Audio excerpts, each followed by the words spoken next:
ولا تركنوا إلى الذين ظلموا فتمسكم النار وما لكم من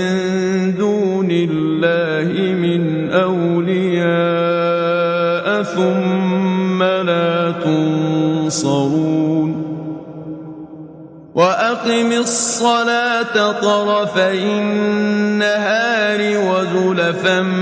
من الليل إن الحسنات يذهبن السيئات ذلك ذكرى للذاكرين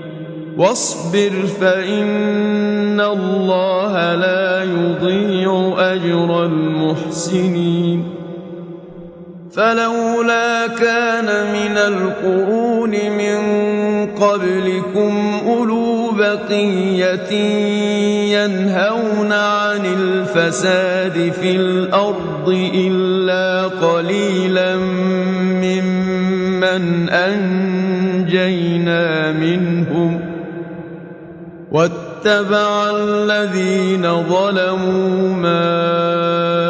أترفوا فيه وكانوا مجرمين وما كان ربك ليهلك القرى بظلم وأهلها مصلحون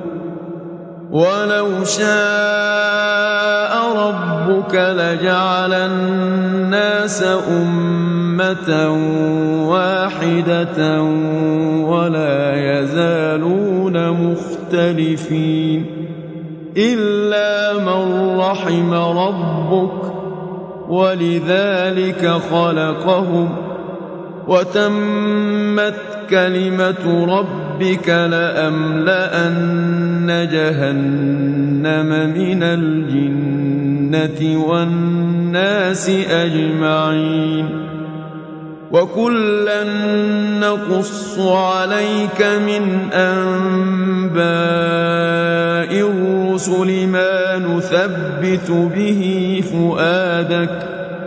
وجاءك في هذه الحق وموعظة وذكرى للمؤمنين وقل للذين لا يؤمنون اعملوا على مكانتكم إنا عاملون